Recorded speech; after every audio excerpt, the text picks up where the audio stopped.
अस्सलाम वालेकुम दोस्तों, आपके अपने चैनल प्योर देसी टिप्स में हम आपको खुश आमदीद कहते हैं। मेरी तमाम दोस्तों से गुजारिश है कि चैनल को सब्सक्राइब कर लें और बेल आइकन को दबाना हरगिज़ ना भूलें ताकि आने वाली हर वीडियो आपको मिल सके। दोस्तों, आज आप लोगों की खिदमत में उज़्व तनासल की लंबाई, मोटाई और सख्ती के लिए एक बहुत ज़बरदस्त नुस्खा पेश करने जा रहा हूँ, जिसके इस्तेमाल से आप अपने रॉड में लंबाई, मोटाई और सख्ती जितनी आप चाहें उतनी बढ़ा सकते हैं। इस तेल का जो मुकम्मल कोर्स है वो बहुत ज़बरदस्त है। एक बात हमेशा याद रखें, ऐसे तमाम तर लोग जो कहते हैं कि पहली मालिश से ही आपको रिज़ल्ट मिलेगा, ठीक है, पहली मालिश में ही जो आपका रॉड है 10 इंच का हो जाएगा, ये सब गलत है, सब गलत बातें हैं। रॉड की लंबाई और मोटाई मुमकिन है, लेकिन उसके लिए आपको मुस्तकिल इलाज की ज़रूरत होती है। उसके साथ आपको खाने की दवाई की भी ज़रूरत होती है और साथ में लगाने की दवाई भी ज़रूरत होती है। दोनों चीज़ों का जब आप इस्तेमाल करते हैं तो वो आपको लंबाई और मोटाई में शर्तिया इजाफा होता है। आज आप लोगों की खिदमत में एक ऐसा ही ज़बरदस्त नुस्खा पेश करने जा रहा हूँ जिसके इस्तेमाल से रॉड में लंबाई, मोटाई और सख्ती होगी।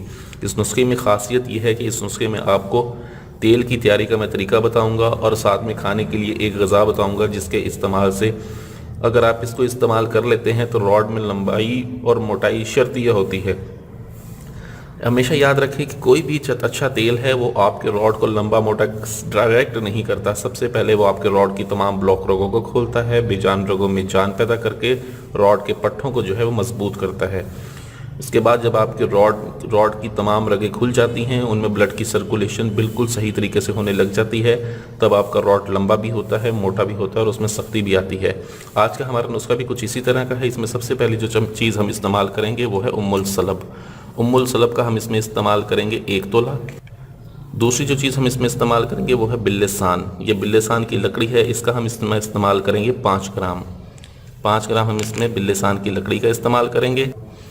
तीसरी चीज़ ये सर्द चीनी है। सर्द चीनी का हम इसमें इस्तेमाल करेंगे 1 तोला। जायफल का हम इसमें इस्तेमाल करेंगे 7 ग्राम। यह है मालकंगनी। मालकंगनी का हम इसमें इस्तेमाल करेंगे 1 तोला। अकड़करा का हम इसमें इस्तेमाल करेंगे 1 तोला। अर्जुन की छाल का हम इसमें इस्तेमाल करेंगे 1 तोला। माहरूबिया का हम इसमें इस्तेमाल करेंगे 5 ग्राम। 10 से 12 अदद हमें लौंग चाहिए होंगे। मोटी टोपी वाले हमने लौंग लेने हैं 10 से 12 अदद। उसके बाद ज़ाफ़रान का हम इसमें इस्तेमाल करेंगे 5 ग्राम। ये 2 तेल मिक्स हैं, इसमें बेर बहूटी का भी तेल शामिल है और फ़िश ऑयल भी शामिल है। ये 2 तेल हम इसमें इस्तेमाल करेंगे। इसके अलावा भी हम इसमें 3 और तेलों का इस्तेमाल करेंगे। उसके बाद जो चीज़ है ये है कुश्ते शीरी है। कुश्ते शीरी का हम इसमें इस्तेमाल करेंगे 1 तोला। ये रेग माही है। रेग माही का हम इसमें इस्तेमाल करेंगे 1 तोला। नाफ़ा मुश्क है। नाफ़ा मुश्क इसके अंदर से कस्तूरी निकलती है। इस कस्तूरी का हम इसमें इस्तेमाल करेंगे 1 रत्ती। अर्जुन की छाल है, हम इसमें अर्जुन की छाल का इस्तेमाल करेंगे 1 तोला।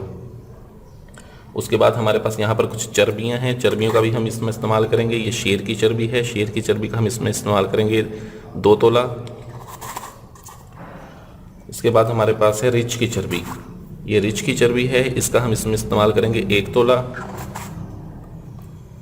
और ये काली हिरन की चर्बी है हमारे पास। काली हिरन की चर्बी हम इसमें इसका इस्तेमाल करेंगे 1 तोला। ठीक है। अब करना ये है कि सबसे पहले हमें चाहिए होगा 30 ग्राम फ़िश ऑयल और 30 ग्राम बेर बूटी का तेल। ये 2 तेल ये हो गए। तीसरा हमें जो तेल चाहिए होगा वो है जैतून का तेल 30 ग्राम। चौथा तेल हमें लौंग का तेल चाहिए होगा। ठीक है। उसके बाद हमें चंबेली का तेल चाहिए होगा। ये 5 तेल हम लेंगे 30-30 ग्राम। अब हम इन तमाम चीज़ों को सिवाय ज़ाफ़रान, कस्तूरी और रेग माही के अलावा हमने इन तमाम चीज़ों को बखूब अच्छी तरह से कूट लेना है। कूटने के बाद हमने इसका जब पाउडर बन जाएगा, इस पाउडर को हमने डालना है 5 तेलों में मिक्स करके। 150 ग्राम ये तेल होंगे। 150 ग्राम इस तेल में हम डालेंगे। ये सारी चीज़ों का पाउडर बना के अच्छी तरह से डाल देंगे और इसको चूल्हे पर रख के अच्छी तरह से पकाएँगे। हल्की आंच पर कोई भी तेल की आप तैयारी करें, बिल्कुल हल्की आंच पर पकाएं। बिल्कुल जल्दबाजी ना करें, तेज़ आग पर नहीं पकाएं। जितनी हल्की आंच पर पकेगा तेल, आपका नुस्खा बनेगा उतना ही आपको बेहतरीन रिज़ल्ट देगा। ठीक है। हल्की आंच पर कम से कम आपने इसे 1.5 घंटा पकाना है। जब आपका तेल पक के 120 ग्राम रह जाए, ठीक है, 150 ग्राम से 120 ग्राम तेल रह जाए, 30 ग्राम तेल जो है वो जल जाए, तब आपने करना ये है इन तीनों सफ़ूफ़ों को, रेग माही का भी आपने सफ़ूफ़ बना लेना है और कस्तूरी तो वैसे भी आपको सफ़ूफ़ की सूरत में ही मिलेगी। आपने इन तीनों सफ़ूफ़ों को डाल के मज़ीद आपने 15 मिनट तक अच्छी तरह से पका कर चूल्हे की आग को आपने बंद कर देना है।